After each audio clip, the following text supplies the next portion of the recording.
Halo, assalamualaikum warahmatullahi wabarakatuh. Saya Malik Konian. Jumpa lagi ya di channel Malik Konian. Kali ini kita akan mereview atau membahas tentang cara mengendalikan hama tikus ya. Pengendaliannya dengan cara yang alami-alami aja, dengan bahan nabati. Maksudnya bahan dasarnya tuh alami atau dengan pestisida nabati ya. Nah, kan dewasa ini tuh petani padi, petani yang menanam padi itu sangat dirasakan dengan hama yang namanya tikus. Nah, hama tikus sawah itu dalam bahasa Latinnya yaitu Letus argentiventer. Gitu ya, teman-teman. Nah, hama tikus itu merupakan hama utama yang sangat merugikan petani padi karena bisa menurunkan hasil panennya sangat drastis gitu ya. Pada umumnya sih tikus tuh kan tinggalnya di sawah tuh atau di sekitar sawah. Per tahun aja dia satu pasang bisa berkembang biak hingga 1270-an ekor ya. Itu kan artinya perkembangannya sangat pesat, dan ini ya sangat bikin resah para petani padi, karena kalau sudah padi itu satu lahan diserang gerombolan tikus bisa sampai habis. Sisa seperempat atau sisa setengah itu kan udah termasuk sangat parah ya kerusakan dan penurunan hasil panen. Hasil produksi padi itu sangat besar akibat diserangnya hama tikus. Maka dari itu sekarang saya mau mereview atau menginfokan cara mengatasinya dengan pestisida nabati atau pestisida yang berbahan alami. Pestisida nabati ini teman-teman adalah pestisida yang terbuat atau dibuat dengan memanfaatkan bahan-bahan alami yang ada di sekitar kita ya, untuk mengendalikan organisme pengganggu tanaman seperti tumbuhan, utamanya yang saat ini kita bahas itu tanaman padi maupun tanaman cabai atau yang lainnya pun bisa. Itu pestisida nabati memiliki keuntungan teman-teman. Di antaranya tuh relatif aman, ya kan? Ramah lingkungan. Terus murah dan mudah didapatkan.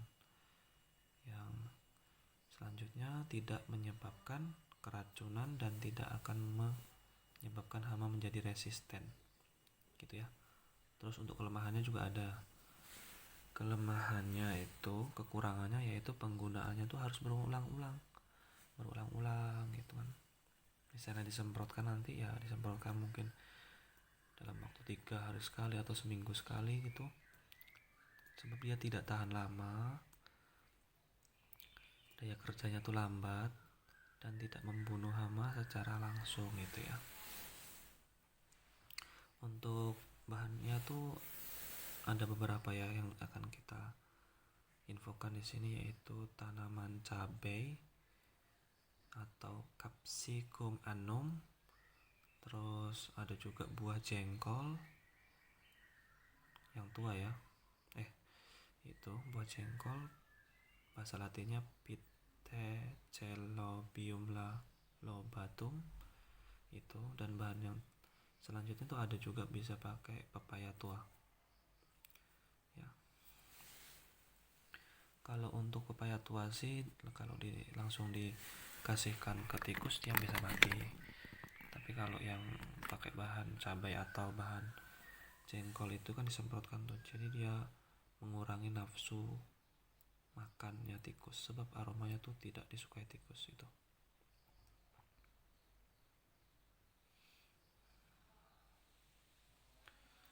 kita bahas dulu ya, kita infokan dulu untuk bahan-bahan atau kandungan-kandungan yang ada dalam salah satu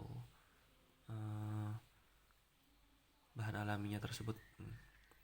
Iya, pestisida nabati untuk mengendalikan hama tikus tuh kan ada yang menggunakan cabai, terus buah jengkol juga bisa, dan pepaya tua juga bisa. Nah, sekarang kita untuk ketahui dulu buah jengkolnya. Kalau buah jengkol tuh mengandung minyak astiri, saponin, alkaloid, terpenoid, steroid, tanin, glikosoda, protein, karbohidrat, kalsium, fosfor, dan vitamin. Itu ya kandungan buah jengkol. Sedangkan kandungan cabainya mengandung minyak astiri, piperin, dan piperidin yang berfungsi sebagai repelen dan mengganggu prevensi makan hama, atau nafsunya tuh nafsu makannya tikus tuh nanti berkurang. Sedangkan buah pepaya tua itu kandungannya itu sebagai racun atau enzim albuminose atau kaloid carpin dalam mengendalikan tikus dengan potensi yang cukup besar. Karena buah pepaya itu mengandung bahan aktif papain yang dapat digunakan sebagai rodentisida. Itu ya, untuk meracuni tikus. Oke, sekarang kita masuk ya cara pembuatannya. Cara pembuatannya tuh teman-teman cukup mudah. Yang pertama tuh kita yang buat dengan bahan bakunya tuh jengkol ya teman-teman. Oke, sebelum lanjut tolong ya bantu subscribe, semoga channel ini bisa makin baik ke depannya. Tolong bantu subscribe, like, dan komentar. Boleh juga dikritik dan sarannya agar demi kemajuan channel ini dan perbaikan kedepannya. Oke ya, maaf ya, tolong ya bantu subscribe, boleh juga di share, like, dan klik tombol loncengnya. Makasih. Untuk cara pembuatannya ya, yang pertama tuh kan bisa menggunakan bahan jengkol aja tuh. Yang pertama ya, sebelumnya tuh buah jengkol dikupas tuh kulitnya, kulit luarnya atau kulit arinya. Selanjutnya, kemudian tuh kupasan jengkol direndam dengan air. Ya, kupasannya itu kulitnya boleh dengan buahnya sekalian itu nggak apa-apa. Perbandingannya itu ya, ini yang diutamakan tuh buah yang udah dikupas ya, itu direndam air perbandingannya 1 kg jengkol yang sudah dikupas dengan 10 liter air. Itu direndamnya selama 24-36 jam, sehingga air rendaman jengkol itu mengeluarkan aroma yang sangat menyengat yang dapat mengusir hama tikus. Nah, yang ketiga dengan meletakkan atau menyemprotkan ya, kan itu airnya tuh kan udah bau banget tuh. Nah, cara pengaplikasiannya bisa disemprotkan atau diletakkan gitu ya, tapi biasanya disemprotkan aja yang lebih sering digunakan. Itu disemprotkan larutan jengkolnya pada tanaman padi gitu ya. Terus tuh bukan hanya berlaku untuk ngusir padi sawah doang sih, ini larutan jengkol ini bisa juga mengusir burung yang menyerang tanaman padi, burung pipit itu ya teman-teman ya. Oke, terus tuh itu kalau misalnya pengennya bikin pakai bahan jengkol doang. Terus kalau pengennya tuh pakai bahan cabai nih, yang kedua nih, pembuatan pestisida nabati dengan bahan cabai teman-teman itu cukup simpel ya. Yang pertama itu cabainya ditumbuk halus ya, kemudian direndam selama semalam ya, itu sekitar berarti 12 jaman ya teman-teman ya, nggak apa-apa semalam. Terus kemudian disaring. Nah ya, disaring, rendaman cabenya, airnya itu diambil. Terus yang terakhir, yang ketiga, dapat langsung disemprotkan pada tanaman padi. Gitu ya teman-teman ya. Tapi yang ini tolong ya pakai pengaman yang baik, atau jangan sampai melawan angin, ya kan, anginnya ke kita semprot arah ke depan, nanti kan dia bisa kena kita. Hati-hatilah ya, nyemprotnya ya ke bagian bawah padi nggak masalah kan, dia biar nggak kena angin, kena kulit kita. Tolong hati-hati ya teman-teman ya. Oke, yang terakhir itu pembuatan pestisida pengusir tikus menggunakan bahan pepaya tua. Yaitu caranya, yang pertama, buah pepaya tua tuh yang belum masak dikupas, jadi belum matang ya, pepayanya tua tapi belum matang, dikupas. Yang selanjutnya, buah dipotong kecil-kecil sebesar dadu atau sebesar jempol ini, depan jempol ini gitu. Yang terakhir, kemudian disebarkan pada tempat yang bisa dilewati tikus, atau di legowo ya kalau bahasanya, itu tempat kita biasa nyemprot, atau mupo itu kan ada tempat itu. Atau kalau kelihatan ada lubang tikus, nah di situ dimasukin aja nggak apa-apa, itu kan potongan-potongan pepaya tuanya itu ya. Nah itu ini kan dimakan sama tikus, nah insya Allah bisa mati ya. Itu ya teman-teman ya, 3 bahan alami yang bisa dipakai, bisa dipilih aja. Kalau ada jengkol bisa pakai jengkol, kalau ada cabai bisa pakai cabai, kalau ada pepaya bisa pakai pepaya. Gitu ya, bisa pilih salah satu. Oke. Dan juga tuh bahwa dalam proses pembuatan rodentisida nabati buah pepaya juga, mulai dari pengupasan sampai penyebaran ya harusnya menggunakan sarung tangan ya teman-teman ya. Ini yang untuk pepaya tuh